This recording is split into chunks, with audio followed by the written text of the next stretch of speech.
அன்புக்குரிய சகோதரர்களே, சூரத்துல் காஃப் என்கின்ற அத்தியாயத்திலே 2 செய்திகளை அல்லாஹ் சொல்கிறான். நிறைய செய்தி இருக்கிறது. அடுத்தடுத்த வசனங்களிலே நஹ்னு அக்ரபு இலைஹி மின் ஹப்லில் வரீத், மனிதனுக்கும் அல்லாஹ்வுக்குமான தொடர்பு. அல்லாஹ் சொல்கிறான், நான் அவனுடைய பிறடியின் நரம்பை விட மிக சமீபத்தில் இருக்கிறேன். அவனுக்கு எவ்வளவு நெருக்கமாக இருக்கிறேன் என்றால், அவனுடைய பிறடியின் நரம்பு எப்படி அவனோடு ஒட்டி இருக்கிறதோ அதை விட மிக சமீபத்தில் இருக்கிறேன் என்றான். ஒன்று. அதற்கு அடுத்த வசனம், அடுத்த 2வது வசனம், மா யல்ஃபிது மின் கௌலின் இல்லா லதைஹி ரகீபுன் அதீத், மனிதன் சொல்லக்கூடிய சொற்கள், வார்த்தைகள், இதெல்லாம் யாரும் கவனிக்காமல் இருக்கிறார்கள் என்று நினைக்க வேண்டாம். அதற்கென்று கண்காணிப்பாளர் இருக்கிறார். என்ன பேசுகிறார், எப்படி பேசுகிறார், அந்த வார்த்தை உண்மையானதா, பிளவுபடுத்தக்கூடியதா, புண்படுத்தக்கூடியதா, எல்லாவற்றையும் கவனித்து அதை நோட் பண்ணுவதற்கு, அதை குறித்து வைத்துக் கொள்வதற்கு என்று ஒருவர் நியமிக்கப்பட்டிருக்கிறார் என்று அல்லாஹ் சொல்றார். இங்கே 2 செய்தியை அல்லாஹ் சொல்ல வருகிறான். ஒன்று, அல்லாஹ் நம்மை விட்டு தூரமாக இருக்கிறான் என்கிற நினைவில் அந்த இருமாப்போடு நீங்கள் தவறின் பக்கம் போய்விடவும் கூடாது.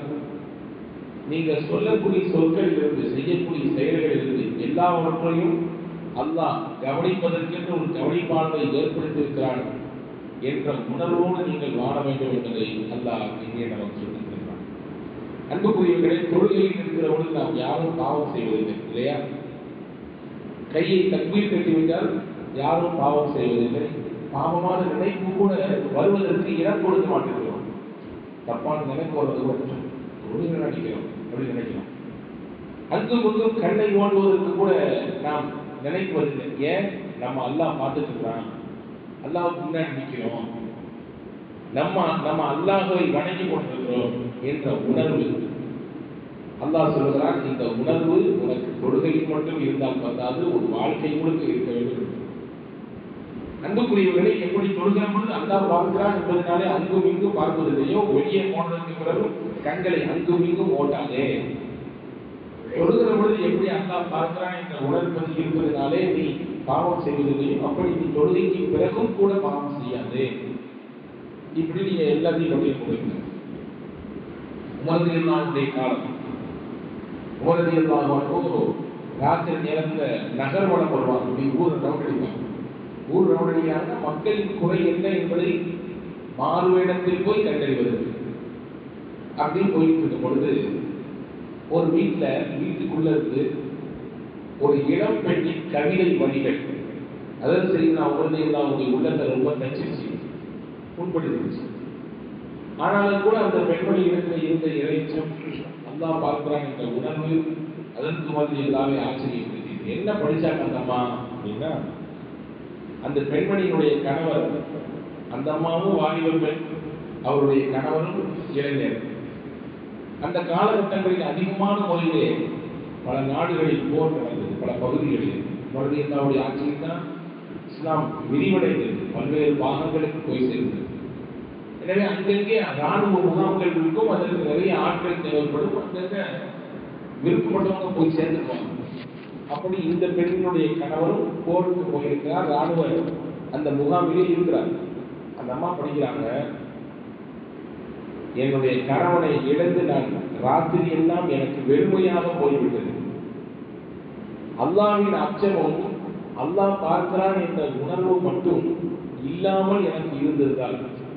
அது இல்லைன்னு சொன்னா என்னுடைய வீட்டினுடைய கட்டில் எல்லாம் குலுங்கி போயிருக்கும் அப்படின்னு சொல்லிட்டு, அப்படி இருந்தாலும் கூட அல்லாஹ் இருக்கிறான் என்பதனாலே, அல்லாஹ்வின் கண்காணிப்பு என் மீது இருக்கிறது என்பதனாலே நான் பொறுத்துக் கொள்கிறேன், அவரிடத்திலே நன்மை எதிர்பார்க்கிறேன் என்று அந்த அம்மா இக்கவிதை வரியில படிக்குது. இதை கேட்டுட்டு அதில் தொடர்பு எல்லாம் தன்னுடைய மகள்கிட்ட போயிட்டாங்க. ரசூல் ஸல்லல்லாஹு துணைவியார் ஹஸரத் உமர் ரலியல்லாஹுடைய மகளா ஹஃப்ஸா நாயகிட்ட போயிட்டாங்க.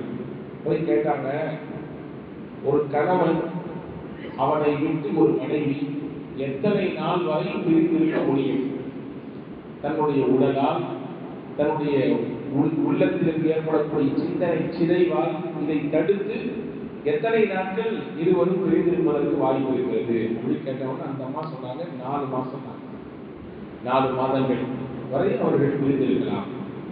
உடனே வந்தவங்க கடிதம் அந்த பகுதியில் எங்கெங்கெல்லாம் திருமணமானவர்கள் இராணுவ தளங்களிலே முகாம்களிலே தங்கியிருக்கிறார்களோ எல்லாத்துக்கும் தளபதி எழுதும் கற்று 4 மாசம் ஆயிடுச்சுன்னா அடுத்து 1 நிமிஷம் கூட அவர் அங்கே வச்சுக்க கூடாது. திருப்பி அனுப்பியாரு, வீட்டுக்கு அனுப்பியாரு. லீவ் கொடுக்கணும், போய் அவங்க குடும்பத்தோட மனைவி மக்களோட இருந்துட்டு அதுக்கடுத்து கொஞ்ச நாளைக்கு முன்னாடி வந்து மறுபடியும் ராணுவத்துக்கு சேர்ந்துக்கலாம். எனவே நீங்கள் காலை மேடை என்று பேசாமல் இருக்கக்கூடாது.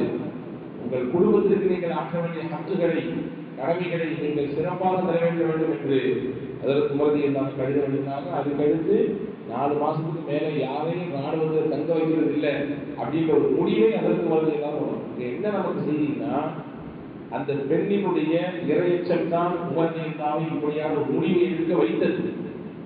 ஏக்கம் என்று சொல்லிடக்கூடாது. அந்த பெண்ணின் ஏக்கம் என்பதை தாண்டி அந்த ஏக்கத்தையும் தடுத்து நிப்பாட்டி இரையச்சம். இப்படியான இரையச்சம் உள்ள பெண்கள் சமூகத்தில் இருப்பதனால் தான் தொடர்ச்சியான வெற்றி எல்லாம் நமக்கு தருகிறான் என்பதை செய்தி உமரதி எல்லாம் சொல்லியிருக்காங்க. கூட பிரபலமாக சொல்லக்கூடிய ஒரு செய்தி தான். உமரதி எல்லாவுக்கு எந்த அளவுக்கு இஸ்லாமிய வரலாறு அவர்களை போற்றி புகழ்கிறதோ அதற்கு கொஞ்சமும் குறையில்லாமல் 2ஆம் உமர் என்று வரலாற்றிலே பெயர் பெற்றவர் தான் செய்தினா உமர் பின் அப்துல் அசீஸ் ரஹ்மத்துல்லாஹ். அவருடைய வரலாறும் வாழ்க்கையும் கூட நெகிழ்ச்சியான பல மாற்றங்களை ஏற்படுத்தியிருக்கிறது. அவங்களுடைய வரலாற்றை படிக்கும் பொழுது எக்கச்சக்கமான மாற்றங்களுக்கு அவர் காரணமாக இருக்கிறார். ஹதீதுகள் எல்லாம் இன்னைக்கு தொகுக்கப்பட்டிருந்தால் அதற்கு முக்கியமான காரணிகளில் அவர் ஒருவர். சிறந்த நல்லாட்சி செய்வதிலே முக்கியமான நபர்களில் ஒருவராக இருக்கிறார். இவர் யாருமா உமரதி அல்லாவுடைய வம்சத்தில் வந்தவர் தான். உமரதி அல்லாவுடைய கொள்ளு பேரன் அப்படின்ற மாதிரி ஒரு வழியை வருகிறார். இவருக்கும் உமரதி அல்லாவுக்கும் என்ன சம்பந்தம் அப்படின்னா ராத்திரி அதே மாதிரி தான் அப்படி சுற்றி போகும்பொழுது ஒரு வீட்டிலே அம்மாவுக்கும் மகளுக்கும் பேசுறாங்க. அம்மா சொல்லுது பாலை கறந்தாச்சு, கொஞ்சம் நிறைய தண்ணியை ஊந்து சேர்த்து மொத்தமா வித்தரலாம் அப்படின்னு சொல்லி நிறைய லாபம் கிடைக்கும். அந்த பொண்ணு சொல்லுது தண்ணிலாம் ஊற்றக்கூடாது, பியூரா கொடுக்கணும். என்ன இது என்ன கலப்படம், தப்பு இல்லையா அப்படின்னு அம்மாக்க அந்த அந்த பெண்ணு சொல்லுது. தப்புதான், அதுக்கு என்ன செய்ய முடியும், நம்ம குலைக்க வேண்டாமா, 4 காசை பார்க்க வேண்டாமா, சம்பாதிக்க வேண்டாமா, ஊத்துமா அப்படிங்குது. ஐயோ இந்த ஜனாதிபதி உமரதி அல்லாவுக்கு தெரிஞ்சால் பெரிய குற்றம், மக்களுக்கு செய்யக்கூடிய துரோகம், செய்யக்கூடாது என்று கட்டளையிட்டு இருக்கிறாங்க. சரி சரி உமரதி அல்லா இல்ல ஜனாதிபதி நம்ம வீட்டு முகட்டத்தை திறந்தா பார்த்துட்டு இருக்காரு, அவர் எங்கேயோ ஒரு இடத்துல உட்கார்ந்து ஆட்சி செஞ்சுட்டு இருக்காரு, உனக்கு என்ன ஊட்டு அப்படின்னு சொல்லி மறுபடியும் அந்த அம்மா நிர்பந்திக்குது. அந்த பெண்மணி சொன்னது உமரதி அல்லா பார்க்கலதான், உன்னையும் என்னையும் உமரையும் படைத்து அல்லா பார்க்கதான் செய்தான், அவனுடைய கண்காணிப்பு நம்ம இருக்கிறோம், ஏன் எப்படி நம்ம அவனுடைய கண்காணிப்பை விட்டு விலக முடியும் என்று அந்த பெண்மணி சொன்னது. இந்த உரையாடலை உமரதி அல்லா கேட்டுவிட்டு போயிட்டாங்க. யாரையும் போட்டு கண்டிக்கவும் இல்லை, பேசவும் இல்லை. அந்த உரையாடல் முடிஞ்சு போச்சு. நேரம் வீட்டுக்கு போய் தாம் பெத்த மகன் ஆசிரியர்கள் ஒவ்வொரு அப்படின்னு ஒருத்தர் இருந்தாங்க. உமரதி அல்லாவுடைய மகனார். அவரை கூப்பிட்டாங்க, நீ கல்யாணம் பண்ணிக்கிறியா கேட்டாங்க. உனக்கு கல்யாண வயசு வந்துருச்சு இல்லை, வந்துருச்சு. கல்யாணம் பண்ணிக்கிறியா கேட்டாங்க. பாப்பா சொன்னா கேட்கிறேன், நல்ல பொண்ணு ஒன்று பார்த்துருக்கேன், அந்த பொண்ணை கல்யாணம் பண்ணிக்கிட்டா சிறப்பாக இருக்கும். பாருங்கள், ஒரு மாப்பிள்ளைக்கு பெண்ணையும் ஒரு பெண்ணுக்கு மாப்பிள்ளையும் எப்படி தேர்வு செய்ய வேண்டும் என்று மார்க்கம் சொல்லுது. இதுதான் அளவுகோல். இன்னைக்கு இதை விட்டுட்டு மற்ற எல்லாமே தேடுறோம். கடைசியில் இது இல்லாம வேற எங்கேயோ போய் முடிச்சு போய் மூழ்கி எடுத்து நிற்கிறது இல்லையா? இதுதான் அளவுகோல். இதை மட்டும்தான் வைக்க வேண்டும். உலகியதா சொன்னாங்க, அல்லாவின் அச்சம் மிகுந்த ஒரு பெண்ணை உனக்கு நான் தேர்வு செய்திருக்கிறேன். கட்டிக்கிறேன், தாராளமா கட்டிக்கிறேன். அந்த பிள்ளைய பால்கார பிள்ளைய ஜனாதிபதி உமர் தன் மகனுக்கு, நீ கவனிக்கணும், சாதாரண உமர் இல்லை, ஜனாதிபதி உமர் ஒரு பால் கலந்து கொடுக்கக்கூடிய கூலி தொழிலாளியான ஒரு பிள்ளையை நிக்கா செய்து வைத்தாங்க. இங்க என்ன பொருந்தோம், அது எந்த மாதிரியான குடும்பம், இது எந்த மாதிரி அப்படிலாம் பார்க்கவே இல்லை. அவர்கள் பார்த்தது அந்த பெண்ணின் உள்ளத்தில் இருந்த இறைச்சல். நிக்கா செஞ்சாங்க, வாழ்வாங்க வாழ்ந்தார்கள். இந்த தம்பதிகளின் வழியிலே வந்தவர் தான் உமர் இப்னு அப்துல் அசீஸ். உமையாக்களுடைய ஆட்சியாளர்களே மிக மிக முக்கியமானவர். ரொம்ப பெரிய வரலாற்று சிறப்புமிக்க புகழுக்கு சொந்தக்காரர். எதுக்கு சொல்றேன்னா, இந்த மாதிரியான முடிவை உமருக்கு ஏன் எடுக்க வைத்தது அந்த பெண்ணின் இறைச்சல். அல்லாஹ் பார்க்கிறான் என்ற உணர்வு, அல்லாஹ்வுடைய சிந்தனையை வாழ வேண்டும் என்ற நினைப்பு, இப்படியானவர்கள் தான் சமுதாயத்திற்கு தேவை. இன்னைக்கு 4 ரூமுக்குள்ள உட்கார்ந்து ஒரு போன் மட்டும் கிடைச்சா போதுமே, யார் இருக்கா பார்த்துக்கலாம். ஆனா போன் பயன்படுத்துறது எல்லாத்தையும் கவனிக்கிறாங்கன்னு சொல்லி இப்போ சமீபத்திய தகவல்களை தான் பார்க்க முடியுது. நம்ம என்ன பார்க்கிறோம், எதை தேடணும், எங்க போனோம், எல்லாமே ஒரு குறிப்பிட்ட இடத்துல ஸ்டோர் ஆகிட்டே இருக்குது. கவனிக்கப்பட்டு கொண்டே இருக்கிறீர்கள் என்றெல்லாம் நமக்கு அறிவுறுத்தப்படுது. அதை பார்த்து பயப்படக்கூடிய நாம, சரி நம்ம இங்க எங்கேயாவது எதையாவது பார்த்துட்டா யாருக்காவது தெரிஞ்சு போயிடும், கால் ஹிஸ்டரியில போய் பார்த்துருவாங்க, அல்லது வேற ஏதாவது ஹிஸ்டரியை தேடி இருந்தால் நாம் என்ன மாதிரியான ஆக்டிவிட்டிஸ்ல இருந்திருக்கோம்னு தான் தெரிஞ்சு போயிருமே என்று பயப்படுகிறோம்.